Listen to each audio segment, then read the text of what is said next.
तंजीमें तो बहुत है, लेकिन ये तंजीमें सिर्फ इनके सरबराह फॉर्च्यूनर गाड़ियों में बैठकर घूमते। भारत के अंदर 35 करोड़ मुसलमान, अगर एक एक रुपए जमा किया जाए एक दिन के अंदर 35 करोड़ रुपए जमा हो सकता, और जब 35 करोड़ एक दिन में जमा होगा तो एक महीने के अंदर अरबों रुपए जमा होंगे, एक महीने में अरबों रुपए जमा हो सकता है, तो पूरे साल के अंदर न मालूम कितने खरब रुपए जमा हो सकते। और जब एक एक रुपए जमा करेगा एक एक भारत का माइनॉरिटी का मुसलमान, तो हमारे इन तंजीमों के जरिए से झारखंड की तंजीम हो कि उड़ीसा या बिहार की तंजीम हो कि उत्तर प्रदेश की तंजीम हो, तो फिर हमें हमारी बच्चियों को तालीम हासिल करने के लिए आरएसएस भगवाधारियों के यूनिवर्सिटी में जाने की जरूरत नहीं पड़ेगी। जब करोड़ों रुपए जमा हो सकता, एक महीने में 35, एक दिन में 35 करोड़ माने रखता है। मुसलमानों, कमजोर नहीं है ये कौम, इनकी सोच कमजोर हो गई है। हमारी क़यादत करने वाली ताकत लूले और बैड़े हो गए हैं। कुर्सियों पर बैठकर सिर्फ हवाई जहाज में घूमेंगे, तकरीरें करेंगे, बड़ी बड़ी बातें करेंगे, लेकिन जब कौम को एक प्लेटफॉर्म पर लाने की बात होती, दो दो प्लेटफॉर्म पर बैठ जाते। कोई सदर बनना चाहते, कोई सेक्रेटरी बनना चाहते, कौम भाड़ में जाए। इनको मॉब लिंचिंग कर दिया जाता है तो इनकी केस लड़ने के लिए तैयार नहीं होते। हमारे पास क्या यूनिवर्सिटी नहीं हो सकती? हो सकती। कितने करोड़ हैं आरएसएस? 10,000 हैं, 10,000 मेंबर है उनके, और हमारे कितने? 35 करोड़ हैं हम। अगर हम 1 रुपए जमा करेंगे तो 35 करोड़ रुपए जमा होगा एक दिन के अंदर। हम यूनिवर्सिटी बना सकते। हम अभी तक भागलपुर में जो हत्या हुई 1979 को 24 अक्टूबर, कितने लोग मारे गए थे? 250 गांव के अंदर वो दंगा 2 महीने तक चला था। 900 मुसलमान मारे गए थे, 100 हिंदू भाई मारे गए थे। उसका इंसाफ अभी तक नहीं मिला है, वो केस अभी तक सॉल्व नहीं हुआ है। अगर हमारे पास फंडिंग होगी तो यूनिवर्सिटी भी हमारी होगी, यूनिवर्सिटी कॉलेजेस भी हमारे होंगे। इन भगवाधारी स्कूल में, इन कॉलेजेस में हमारी बेटियों को पढ़ाने की जरूरत नहीं पड़ेगी। हमारे पास एक भी मेडिकल कॉलेज है? बताएं, आपके गोड्डा में है? झारखंड के किसी भी स्टेट में हमारी तंजीम के तरफ से कोई यूनिवर्सिटी है, कोई मेडिकल कॉलेज है, कोई अदालत है, कोई कोचिंग सेंटर है जहां पर हम बच्चों को लॉयर बनाएं, जहां पर हम अपने बच्चों को वकील बनाएं? नहीं है जनाब, कुछ भी नहीं। क्या है? बस है तो गद्दी चाहिए। अब्दुल्ला सालिम सदर बनना चाहता है, अब्दुल्ला सालिम सेक्रेटरी बनना चाहता है। अल्लाह के नबी ने तंजीम बनाई थी कि नहीं बनाई थी? आपने तंजीम बना करके कहा था कि आस बिन वाइल तुम्हारी चलने नहीं देंगे। अल्लाह के नबी ने उस तंजीम को इतना मजबूत किया था। आप अलैहिस्सलाम ने कहा कि अगर मुझे नबूवत न मिलती, मुझे सुर्ख ऊंट भी दे दिए जाते, मैं तब भी उस तंजीम से अपने आप को अलग नहीं करता। लेकिन नबूवत की जिम्मेदारी बड़ी जिम्मेदारी होती है, जिसकी वजह से मैं उस तंजीम से अलग हो रहा। आज हमारे पास बहुत सारी तंजीमें हैं, बहुत तंजीमें, अल्हम्दुलिल्लाह। कमी नहीं, कमी है तो रहबरी की कमी। पर्दे के ऊपर केस लड़ने के लिए वकील नहीं हमारे पास। देवदत्त कामत लड़ेगा हमारा केस, जो पर्दे की फर्जियत को नहीं जानता, उनके वजूद को नहीं जानता। जरूरत इस बात की कि जितने इदारे खोले जाए। क्या हम 1 रुपए नहीं दे सकते? एक दिन में दे सकते हैं कि नहीं दे सकते? ऐसा निज़ाम बनाने की ज़रूरत है। लेकिन जो लोग हैं, मैं सबसे kindly I request them all person, please sir, इस कौम को लुटने से बचा लीजिए। बहुत मैं समझता हूं कि इस सीज़न का हमारा सबसे कामयाब प्रोग्राम, इसलिए कि इस वक्त आप लोग बैठकर हमारी तकरीर सुन रहे, तो ये बहुत बड़ी बात है इस वक्त। वरना इस वक्त तो आधे लोग नींद के आगोश में जा चुके हैं। इस वक्त कहते हैं तकरीर सुनाई नहीं जाती, तकरीर खिलाई जाती ठोंस ठोंस कर, क्योंकि नींद आती है और नींद की हालत में तकरीर ना तो की जाती, दिमाग भी मुंतशिर हो जाता और लोग गौर से सुनते भी नहीं। लेकिन चूँकि हालात ऐसे बना दिए गए हैं इस सिचुएशन में, तो हमारे नौजवानों को खुसूसन मैंने ये डिसाइड किया कि आपको कुछ पैगाम दूँ आपके हवाले से। आप अगर बेदार हो जाओ जवानों, तो इंशाअल्लाह कौम के अंदर तब्दीली ज़रूर आएगी। हमारी जवान बेटियों, अल्लाह के नबी की ज़िंदगी, अम्मा आयशा की ज़िंदगी, इमाम अबू हनीफ़ा यूं ही नहीं बने, इमाम अबू हनीफ़ा। अबू हनीफ़ा क्यों लक़ब पड़ा आप लोग जानते। आपकी जिम्मेदारी है, great responsibility, you have great responsibility, आपकी बड़ी जिम्मेदारी। And you should to learn the house keeping from mother. अपनी मां से आप सीख सकते हैं कि आपकी जिंदगी कैसी होनी चाहिए। जवानों, मेरे साथियों, नबी की जिंदगी हमारे सामने। आप अलैहिस्सलाम ने जुल्म के खिलाफ आवाज बुलंद की थी, नबूवत न थी तब भी हिल्फुल फुजूल तंजीम को बनाया। हमारी जितनी भी तंजीमें, मैं दिल से उनसे रिक्वेस्ट करता हूं कि सर कौम की बहुत बुरी हालत है, बहुत बुरी हालत। सफर में हम लोग जाते हैं कुछ जगहों, कल मुजफ्फरपुर पे हम रुके, जब चंपारण से आ रहे थे तो मुजफ्फरपुर बस स्टेशन पे रुके, गाड़ी रुक करके हम इस्तिंजा करने के लिए जाने गए तो टोपी और दाढ़ी देखकर ये कहा कि सर कहाँ जाइएगा। हमने कहा कि I need a fresh room, हमें बैतुल खला जाना है। तो उन्होंने कहा कि सर इट्स पेबल, आपको पैसा देना होगा। हमने कहा कि ये तो पेट्रोल पंप का है, और याद रखिए कि पेट्रोल पंप में जो बैतुल खला टॉयलेट बाथरूम होते हैं वो सब के सब फ्री होता है।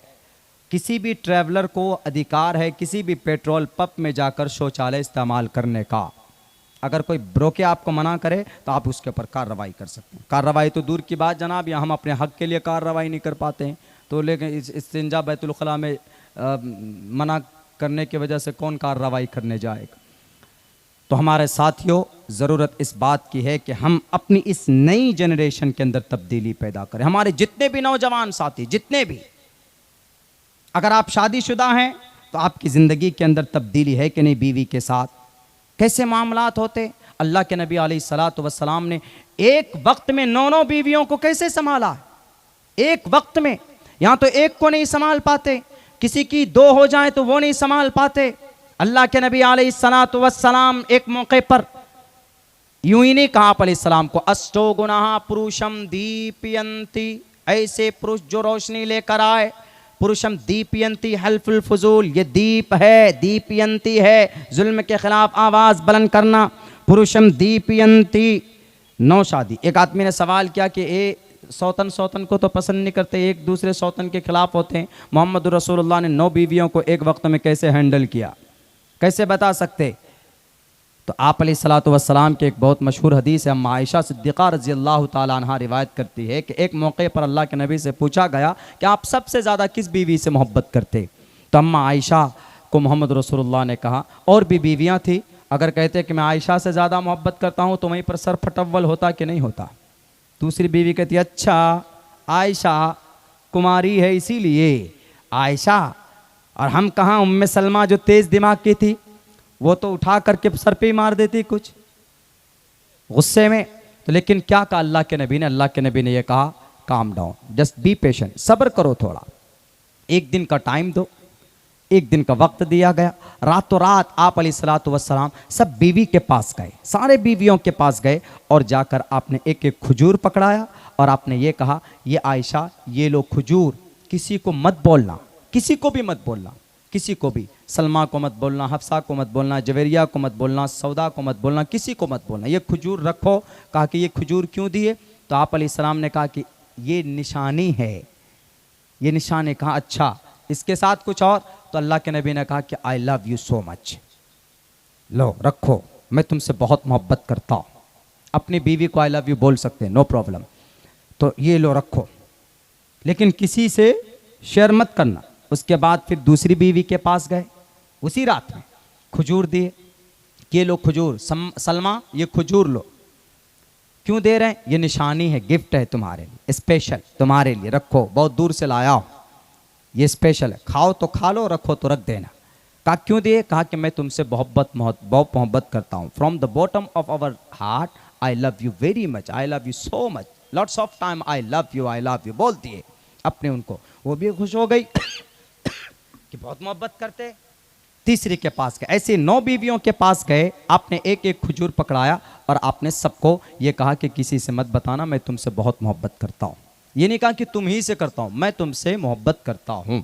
उसके बाद रात को सुबह सबको बुलाए, बुलाने के बाद ये कहा कि आप लोगों ने हमसे एक सवाल किया था कि मैं सबसे ज़्यादा मोहब्बत किससे करता हूँ?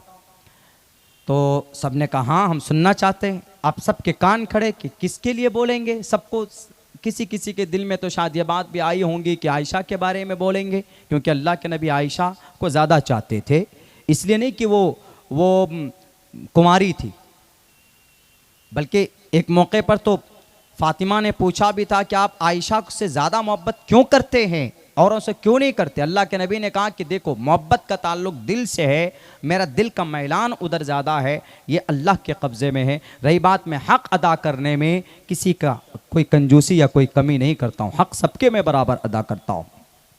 तो अल्लाह के नबी ने ये कहा कि मैंने रात जिसको खजूर दिया है, मैंने जिसको रात खजूर पकड़ाया है, मैं सबसे ज़्यादा मोहब्बत करता हूँ, जिसको मैंने रात खजूर पकड़ाया है। अब खजूर तो सबको पकड़ाया, सबके हाथ में खजूर दिए, अब सब अंदर अंदर खुश हो गए हो। आयशा भी सोच रहे हैं कि हमसे करते, तुमसे क्या सलमा, तुम तो कुछ नहीं। उधर सलमा सोच रहे हैं कि अरे हफ्सा तुम्हारी क्या औकात, मुझे खजूर दी, अल्लाह के नबी रात आई लव यू बोले।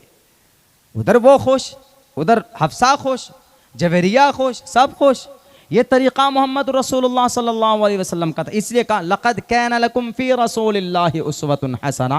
किस पहलू को ढूंढना चाहोगे, आप अलैहिस्सलाम की ज़िंदगी में सब कुछ मिलेगा, टोटल चीज़ें मोहम्मद रसूलुल्लाह की ज़िंदगी में आपको मिल सकती। लेकिन नौजवान साथियों, आप अलैहिस्सलाम की ज़िंदगी को देख कर पढ़ कर सिर्फ स्टेज पर तकरीर के लिए या सिर्फ नारे तकबीर अल्लाहु अकबर के लिए उससे काम नहीं चलेगा, बल्कि अमली एतबार से हम कितने आगे हैं, कितने पीछे हैं, हम क्यों लूज़र बने हुए, हम क्यों कमज़ोर बने हैं। अनस्वंता सतपतिर मामहे मेघावा चैतिष्ठो असुरो मगोणा त्रिवृष्णु अग्निदशाभी सहस्तरेर वैश्वान रहा। एक आदमी ने सवाल किया, क्या ज़रूरत है मोहम्मद रसूलुल्लाह को पैरवी और फॉलो करने की। आप अलैहिस्सलातु वस्सलाम बहुत पुराने थे, अब नए ज़माने में जो आपके जितने भी अभी अकाबिर उलमाए किराम हैं, इनकी ज़िंदगी को पैरवी करो, इनको मानो। हम कहेंगे कि अरे इनको नहीं, बल्कि ये भी कामयाब जब हो सकते हैं जब मोहम्मद रसूलुल्लाह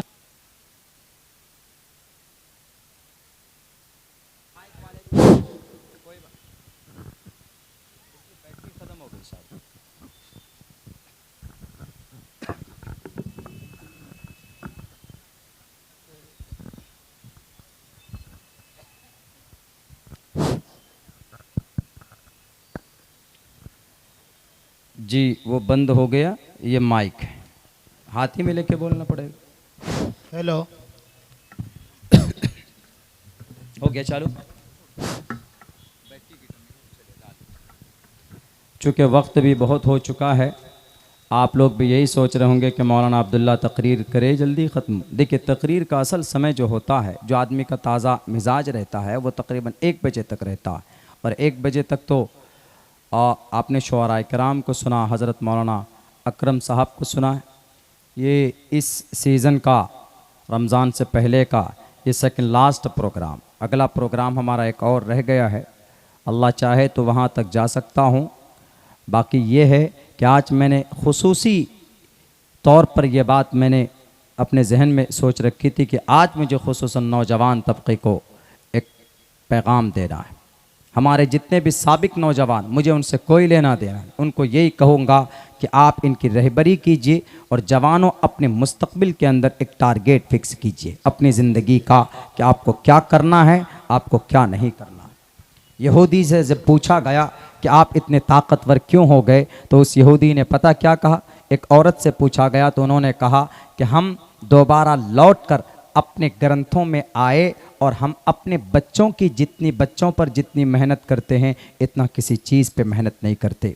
आज दुनिया के अंदर सबसे कामयाब तरीन कौम यहूदी, क्यों? क्योंकि उन्होंने तालीम पर मेहनत की, दोनों तालीम पे मेहनत की।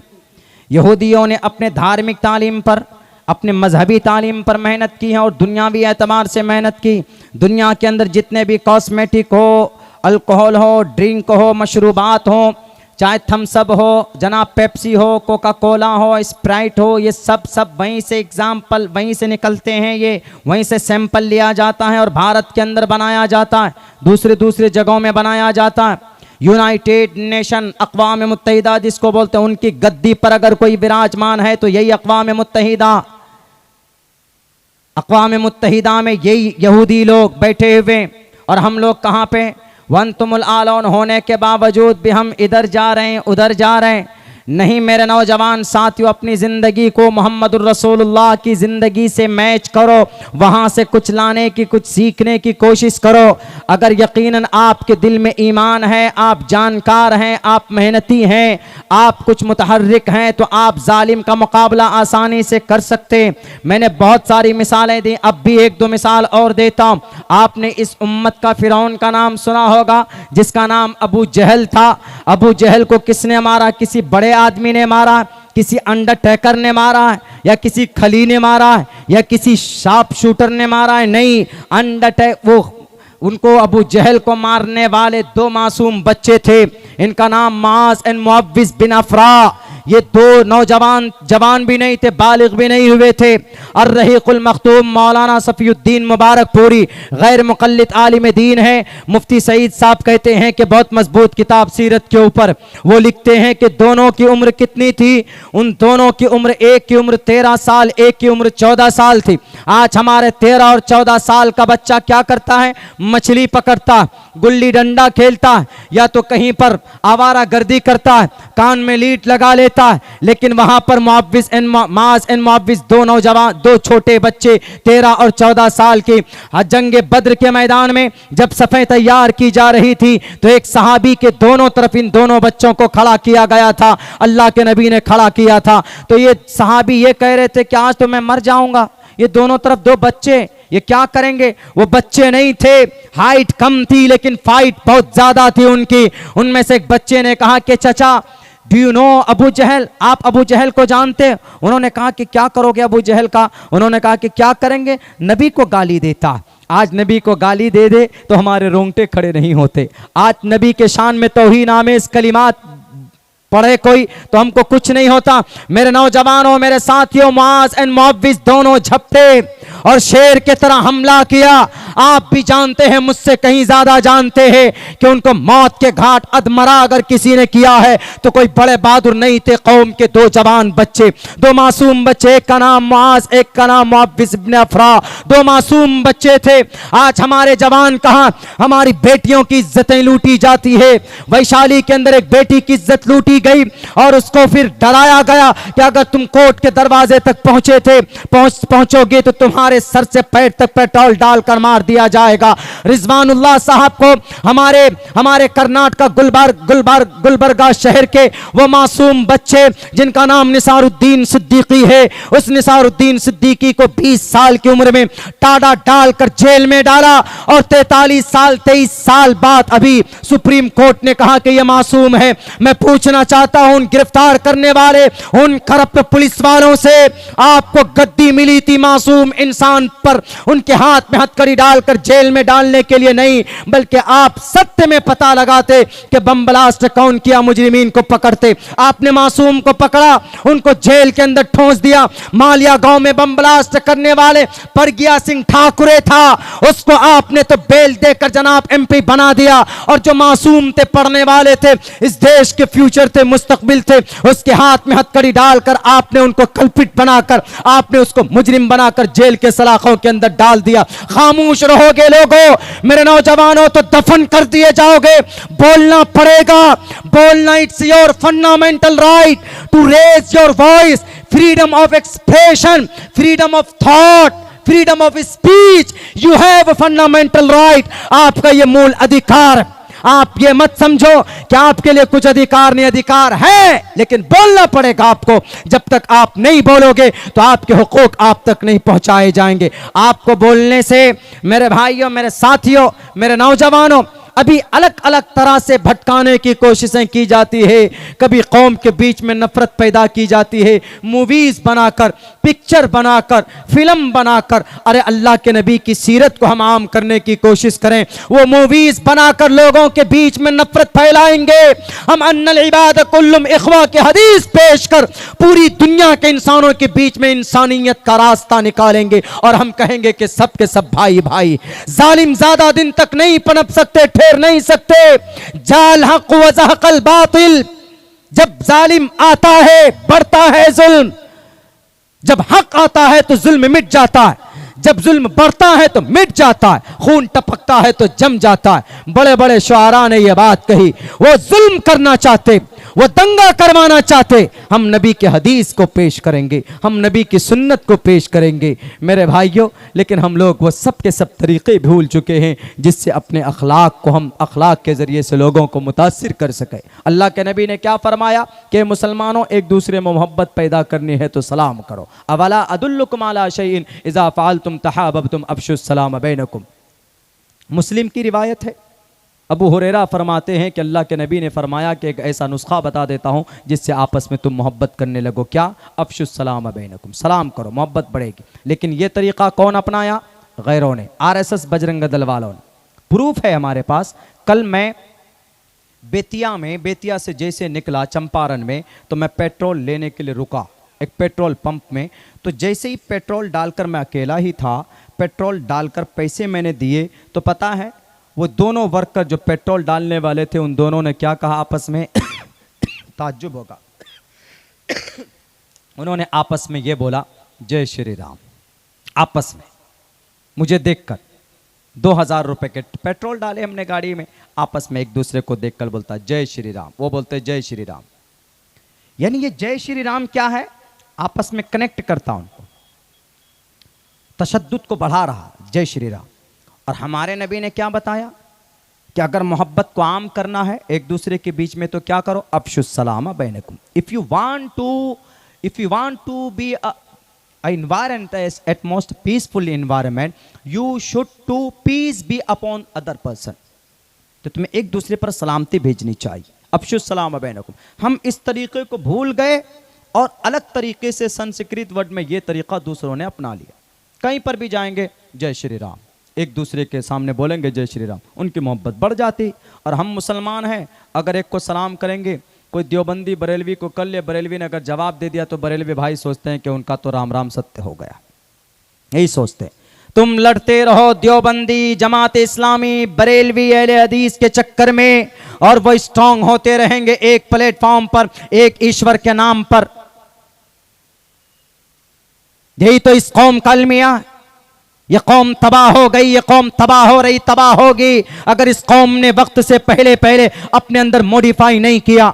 यहूदी लोग जलील और रुस्वा हो रहे थे, लेकिन जब देखा कि अब ऐसे नहीं चलेगा, हम दुनिया पर हुकूमत करना चाहते हैं, तो यहूदी माँ ने अपने बच्चे को पेट में परवरिश करना शुरू किया। पेट में कैसे परवरिश होता है बच्चों का? आप भी ताज्जुब करेंगे कैसे होता है। मात परशस्ता धार्मिकी विदिति यस्सा मास मगमहा। मतलब इसका कि बड़े ही खुश नसीब हैं वो बच्चे जिसका माँ और उसके बाप धार्मिक होते हैं, बड़े ही खुश नसीब होते। परशस्ता धार्मिकी विदिति यस्सा मास मगमहा। जिसके माँ बाप धार्मिक हों वो बच्चा बड़ा खुश नसीब। क्यों? इसलिए खुश नसीब है कि बच्चा देखेगा माँ बाप को अच्छे काम करते हुए तो उसका जहन वैसे ही बनेगा। एक डॉक्टर ने, एक मेडिकल साइंस के डॉक्टर ने एक यहूदी औरत से पूछा कि आप लोग इतने ताकतवर कैसे बन गए? तो उस यहूदी औरत ने क्या जवाब दिया, आइए मैं दिखाती हूँ आपको। कहा कि मैं 8 महीने से प्रेग्नेंट हूँ, मेरे पेट में मेरा बच्चा है, इसका बाप कौन है आई डोंट नो, मैं नहीं जानती। इस पेट में किसका बच्चा मैं नहीं जानती। क्यों? मेरे बहुत सारे बॉयफ्रेंड थे, बहुत सारे हमने बड़ी अय्याशी की, लेकिन जब आखिर वक्त आया तो मैंने सोचा कि हमको हमारी जनरेशन को आगे बढ़ाना। तो उन्होंने कहा तो क्या हुआ, चलिए कोई बात नहीं, लेकिन आप क्या करना चाहते? उन्होंने कहा कि हमारी जो कौम जो रुस्वा और ग़ुलामी की ज़िंदगी गुजार रहे हैं, इससे हम निकालना चाहते हैं, हम अपने बेटे को इस धरती का एक सपूत बनाना चाहते हैं, ऐसे जो निज़ाम को बदले। उन्होंने कहा कैसे बदल सकते हैं आप अपने बच्चे की परवरिश कैसे करते हैं? पेट में कैसे परवरिश होती? उन्होंने कहा आइए बताती हूँ, ये देखिए मेरे खुराक है, क्या मैं बादाम खाती हूँ, मैं काजू खाती हूँ, मैं पिस्ता खाती हूँ। कहा इससे क्या होगा? कहा कि इससे बच्चे के अंदर जो मैं खाऊंगी तो वो उस बच्चे के अंदर वो चीज़ ग्रोथ करेगा। दूध पीऊंगी बच्चे का दिमाग बढ़ेगा, बादाम खाऊंगी बच्चे की आँख की रोशनी बढ़ेगी, वक्त से पहले चश्मा नहीं लगेगा। वरना यहाँ 8 साल 9 साल का बच्चा वहाँ इतने मोटे मोटे चश्मा लगा दिए जाते, क्यों? कमी की वजह से। तो बच्चा हमारा स्ट्रांग बनेगा। कहा कि और दूसरे किस तरह से तरबियत करते, कहा कि मैं 4 घंटे बैठकर मैथ का सवाल हल करती हूं, मैथ का सवाल, मैथ गणित का। कहा क्यों, कहा बोल कर करती हूं, 1 और 2, 2 + 2 4। कहा इसलिए ताकि आवाज मेरे बच्चे के कान तक पहुंचे, उसका दिमाग खुले। देखिए कितनी फिक्र है। और हमारी माएँ हैं ऐसी, हमारी माएँ तो ऐसी है कि पेट में बच्चा है और मोबाइल टीवी के सामने बैठ जाएंगे और फिर गाने सुनेंगी, सीरियल देखेंगी। तो पेट से, कोख से कोई इंजीनियर, डॉक्टर या अल्लाह का वली पैदा नहीं होगा, वो शैतान बनकर निकलेगा लात मारता हुआ, और फिर जिंदगी में आकर लात मारता फिरेगा वो। तब जाकर यहूदी कौम, हमारे स्कूल का पढ़ा हुआ PhD किया हुआ बच्चा और यहूदी उन नस्ल का, यहूदियों का सिर्फ ग्रेजुएशन किया हुआ बच्चा, दोनों को कंपेयर कीजिए। हम बच्चे को पढ़ाते हैं, बच्चा पढ़ता है कि हमको नौकरी मिले, यहूदी बच्चा पढ़ता है नौकरी दे, नौकरी पैदा करे। ये फर्क है हम में और उनमें। हमने अपने बच्चों को जब तक अगर तालीम देने की मजबूत इरादे से अगर कोई कदम नहीं उठाया तो मेरे मुस्लिम भाइयों, आपको इस धरती के ऊपर तबाह होने से कोई नहीं बचा सकता। पूरी तैयारी की जा चुकी, पूरी प्लानिंग बनाई जा चुकी। सन 2024 में अगर ये लोग इख्तिदार में आए तो इस धरती के ऊपर वो तारीख दोहराई जाएगी जो तारीख बुखारा, समरकंद के अंदर, म्यांमार के अंदर दोहराई गई। म्यांमार में कौन सी तारीख है, मुसलमान कम थे, नहीं बड़ी तादाद में मुसलमान हैं।